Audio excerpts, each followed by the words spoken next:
छात्रगण, Saraswati group of education में मैं अकबरी भाग्यश्री आप सभी का हार्दिक स्वागत करती हूँ। तो आज हम जो गद्य पढ़ने वाले हैं जिसका नाम है भरत, उसके लेखक है राजा लक्ष्मण सिंह।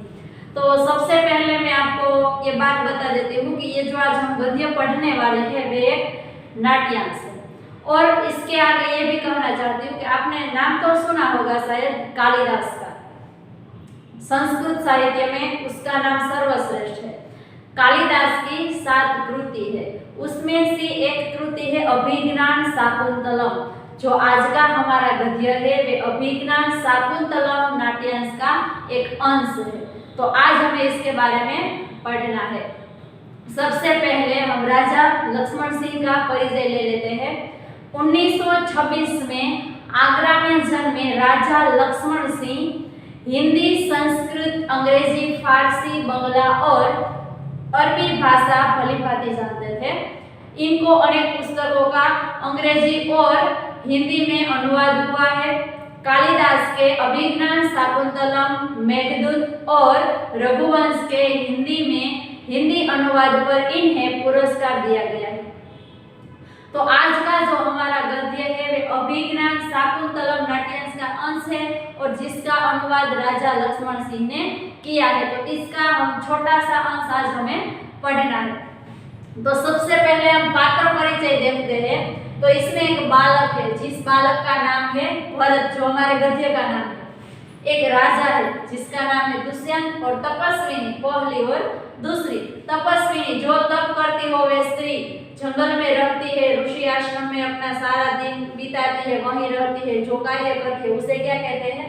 तपस्विनी। यानी 2 तपस्विनी है, एक राजा है जिसका नाम है दुष्यंत और एक बालक है जिसका नाम है भरत। ये चारों के बीच कुछ संवाद हो रहे हैं। मैंने यहाँ शैक्षिक मुद्दे भी लिखे हैं।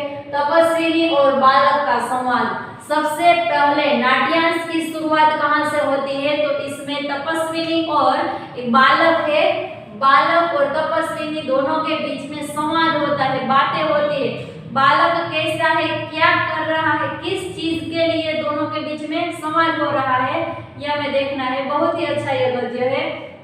दृश्य कौन सा है? एक बालक सिंह के बच्चे को घसीटते हुए लाता है। एक बालक, ये जो बालक है वह किसको लेकर आते हैं? सिंह के बच्चे को। सिंह के बच्चे को घसीट कर लाता है और 2 तपस्विनियां उसे रोकती हुई आती है। राजा दुष्यंत पेड़ की ओट से उन्हें देख रहे हैं। अब देखो कहाँ चित्र कौन सा है? ये बालक है, वे क्या कर रहा है? एक सिंह शावक यानी बच्चा, एक सिंह के बच्चे को घसीटते हुए लेकर आती। ये तपस्विनी है, दोनों पहली और दूसरी, ये दोनों स्त्री है, उसे रोकती है कि तुम यह सिंह शावक को छोड़ दो। और ये जो राजा दुष्यंत है वे पेड़ के पीछे छिपकर ये दोनों की बातें सुन रहे हैं। यहाँ से हमारा गद्य शुरू होता है।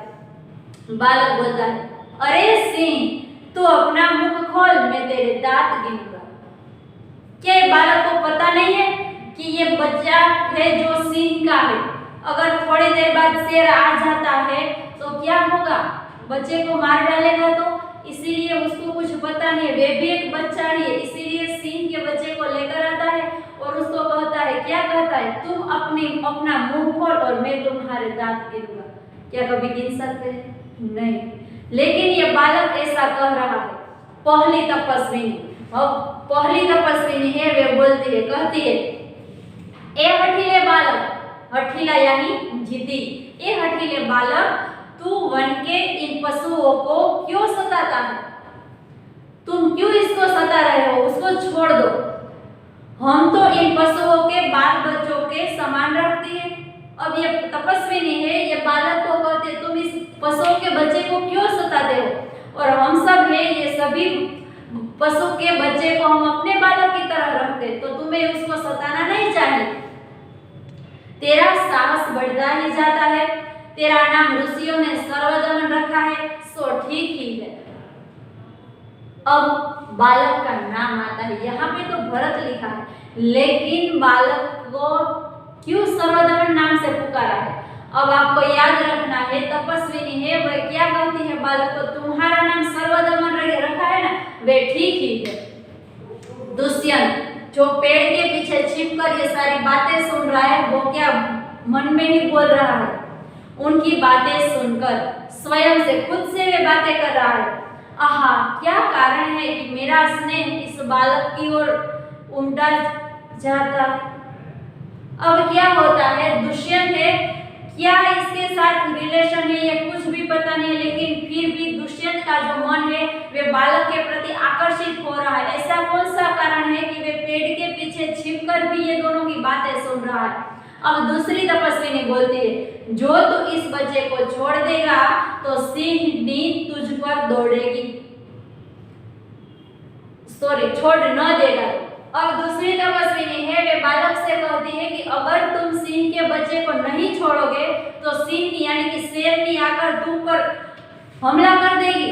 अब क्या होता है, बालक बोलता है मुस्कुराकर, ठीक है, सिंहनी का क्या, सिंहनी का मुझे ऐसा ही डर है, मुंह चिढ़ाता है।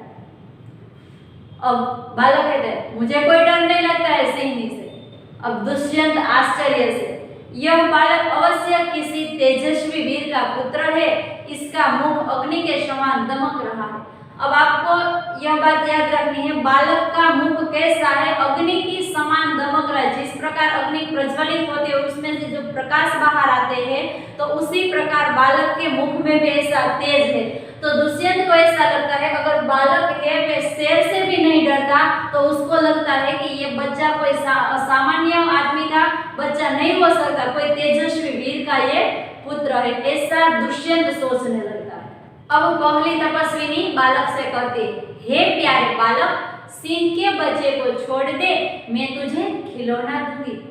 पहली तपस्विनी है, वे बालक से कहती है, तुम यह सिंह के बच्चे को छोड़ दो, मैं तुम्हें खिलौने ला कर दूंगी। आपको पता है बालक को जो अच्छी चीज लगती है वो क्या है, खिलौना, चॉकलेट, ये सब उसको अच्छा लगता है। तो इसीलिए तपस्विनी उसे बोलती, तब तो चॉकलेट तो थी नहीं वहां पे, इसीलिए तपस्विनी क्या कहती, मैं तुझे खिलौने दूंगी। लेकिन बालक क्या करता है, हाथ पसार कर, पहले खिलौना दे दो, लाओ, कहाँ है, बालक भी वो चालाक है, वो क्या करता है, ऐसा करके वो बोलता है पहले खिलौना तो दे दो, बाद में मैं छोड़ दूंगा। अब क्या होता है, दुष्यंत दूर से बालक को, हथेली को देखकर स्वयं से, आहा, इसके हाथ में चक्रवर्तियों के लक्षण है, उंगलियां पर कैसा अद्भुत जाल है, और हथेली का शोभा प्रातः कमल को भी लज्जित कर रही। अब जैसे ही बालक ने इस प्रकार हाथ किया कि हाँ मुझे खिलौने दे दो पहले, तब दुष्यंत जो पेड़ के पीछे छिपकर वो सोच रहा था, क्या है दूसरा मुद्दे हमारा, दुष्यंत की भावना, उसके मन में क्या आता है, वाह ये कितनी सुंदर हथेली है, कैसी है इसमें, इसकी उंगलियां भी अद्भुत है, और हथेली की शोभा, हथेली की जो शोभा है कैसी है, प्रातः सुबह जो कमल खिलता है और कमल को भी लज्जा आ जाए, इतनी अच्छी उनकी हथेली है, वे कोई तेजस्वी चक्रवर्ती का ही बेटा होगा। दूसरी तपस्विनी, ये सब जो बातें हैं जो दुष्यंत बोल रहे हैं अपने स्वयं से ही कर रहा है, ये बालक और तपस्विनी को पता नहीं है कि पेड़ के पीछे कोई आदमी छिपकर हमारी बातें सुन रहा है। अब दूसरी तपस्विनी कहती है, हे सखी सुव्रता, अब आपको याद रखना है जो पहली तपस्विनी है उसका नाम क्या है, सुव्रता। हे सखी सुव्रता, यह बातों से न मानेगा, तुम इसके साथ बातें करोगी लेकिन वे कुछ भी मानने वाला नहीं है। जा, मेरी कुटिया में ऋषि कुमार के खेलने के लिए मिट्टी का मोर रखा है, उसे ले आ। तुम इसके साथ बातें मत करो, क्योंकि पहली तपस्विनी ने कहा था कि मैं तुम्हें खिलौना दूंगी और तुम इसको छोड़ दो। तब वह दूसरी तपस्विनी उसे कहती है, सुव्रता तुम ऐसा करो, कुटिया में जाओ, वहां से एक मिट्टी का मोर लेकर आओ और इसको दे दो। पहली तपस्विनी, मैं अभी लिए आती हूँ, जाती है, और पहली तपस्विनी है जो सुव्रता है वे मिट्टी का मोर लेने के लिए कुटिया में जाती है। बालक, तब तक मैं इसी सिंह के बच्चे के साथ खेलूंगा, यह कहकर तपस्विनी की ओर देखता है और हंसता है। वे मिट्टी का मोर लेने के लिए गई है, तब तक बालक क्या बोलता है, जब तक आप वापस नहीं आते तब तक मैं इसी के साथ खेलूंगा। और देखकर हंसता है। दुष्यंत मन में बोल रहा है, क्या कह रहा है, आप इस सुंदर बालक से खेलने को मेरा मन कैसा ललचाता है। दुष्यंत को ऐसा क्या लगाव है इस बालक के प्रति। दुष्यंत को ऐसा लगता है, मुझे मेरा मन क्यों खींचता है कि ये बालक को मैं इसके साथ में खेल सकूं। आह भरकर धन्य है वे मनुष्य जो अपने पुत्रों को गोद में लेकर उनके अंग की धूल से अपनी गोद मैली करते हैं और पुत्रों के मुख अकारण हंसी से खुलकर उज्जवल दांतों की शोभा दिखाते और तुतले वचन बोलते। आपको पता है, जब बालक आप भी छोटे थे तब बहुत ही अच्छी तरह से स्पष्ट हम बोल नहीं सकते थे। तब हम कैसे छोटे बच्चों जैसे बातें करते, तुतले वचन जो समझ में भी ना आए ऐसी बातें बोलते थे। अब दुष्यंत है, वे मन में सोच रहा है, वे कह रहा है कि क्या बात है, ये जो जिसका पुत्र है वे मनुष्य कितना धन्य होगा कि इस बच्चे का जो मिट्टी के साथ जुड़ गए, जो उसके शरीर पे मिट्टी लगे फिर भी उसको अपने गोद में लेता है और अपनी गोद है अपने पुत्रों के अकारण हंसी। अकारण आपको जो दिखता है छोटे बच्चे, उसको हम अपनी गोद में लेते हैं तो वे मुस्कुरा रहा, उसको देखकर हमें भी हंसी आती है। तो उसी प्रकार उज्जवल दांतों की शोभा, जिस प्रकार बालक हंसता है तो उसके दांत ही हमको दिखाई देते हैं। छोटा बच्चा तो उसके दांत नहीं आते, तब बड़ा हो जाता है तब उसके जब दांत आएंगे तब क्या होता है, उसके दांतों को देखकर और तुतले वचन सुनकर, उसके जो मीठी मीठी भाषा में जो वे बोलता है ये सुनकर कितना अच्छा लगता है। ऐसा है वे दुष्यंत सोचता है। अब दूसरी तपस्विनी, ये तो कहाँ गई है मिट्टी का मोर लेने के लिए, अब कौन बची है, दूसरी तपस्विनी। वे क्या कहती है बालक से, वे बोलती है, क्यों रे ढीठ, तू मेरी बात कान नहीं धरता, जिद्दी तुम मेरी बात क्यों कान नहीं धरते हो। इधर उधर देखकर कोई ऋषि कुमार यहाँ है। अब दूसरी तपस्विनी है, इधर उधर देखती है और बोलती है, क्या कोई इसमें से ऋषि कुमार है यहाँ पे कोई। तब क्या होता है, दुष्यंत को देखकर, अब दूसरी तपस्विनी है वो किसे देखती है, दुष्यंत को। दुष्यंत को देखकर, हे महात्मा तुम ही आओ और कृपा करके इस बलि बालक के हाथ से सिंह के बच्चे को छुड़ाओ। अब क्या होता है, तपस्विनी का दुष्यंत को कहना, तपस्विनी दुष्यंत को कहती है, हे ऋषि कुमार तुम यहाँ आओ और जो ये बालक के पास जो सिंह शावक है, सिंह का बच्चा है, उसको तुम छुड़ाओ। अब दुष्यंत बोलता है, अच्छा। बालक के पास जाकर और हंसकर, अब दुष्यंत है वे बालक के पास आता है और हंसता है, बोलता है, हे ऋषि कुमार तुमने तपोवन के विरुद्ध यह आचरण क्यों सीखा। अब जो दुष्यंत है वे बालक से कहते हैं, तुमने तपोवन के विरुद्ध यह आचरण, जो तपोवन में रहते हैं तो ये लोग हैं वे ऐसा आचरण नहीं करते, किसी पशु के बच्चे को उठा लाते और इसके दांत गिरने लगे, ऐसा कोई कार्य ही नहीं करते। तो तुमने यह आचरण, तुमने यह कार्य कहाँ से सीखा है, जिससे तुम्हें कुल की लाज आती है। तुम्हें यह सीखा जिसके कारण तुम्हारे कुल की लाज जाती है। यह तो कोई अच्छी बात नहीं, ये तो कोई अच्छी बात नहीं ना, जिसके कारण तुम्हारे कुल की लाज जाए। बच्चे ने सिंह के बच्चे को छोड़ दिया।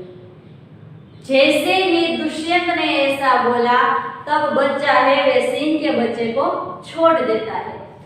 अब दुष्यंत के साथ बच्चे का क्या संवाद होता है वे हम अगले लेक्चर में देखेंगे। आज हमने देखा गद्य राजा लक्ष्मण सिंह, और ये जो पात्र है एक बालक है, वे सिंह के बच्चे को लाकर उसके दांत गिनना चाहता है और वहां पे दो तपस्विनी है, वे उसको मना कर रहे हैं कि तुम इसे छोड़ दो, लेकिन बच्चा है जो बालक है वे इसकी बात मानता नहीं है। और जो पहली तपस्विनी है वे उसको खिलौना देने के लिए कहती है, लेकिन दूसरी तपस्विनी बोलती है तुम लेकर ही आओ। इसीलिए पहली तपस्विनी है वे कुटिया में मिट्टी का मोर लाने के लिए जाती है, और तब तक जो बालक है वे सिंह के बच्चे के साथ खेल रहा है। उसी समय दूसरी तपस्विनी है वे ऐसा बोलते हैं कि यहाँ कोई ऋषि कुमार है, तब दुष्यंत है वे बाहर आता है और बच्चे के साथ बातें कर कहता है कि तुमने यह तपोवन के विरुद्ध आचरण कहाँ से सीखा है, जिसके कारण तुम्हारे कुल की लाज जाती हो। ऐसी बातें सुनकर अब जो बच्चा है वह सिंह के बच्चे को छोड़ देता है। इसके आगे क्या होता है हमें अगले लेक्चर में पढ़ना है।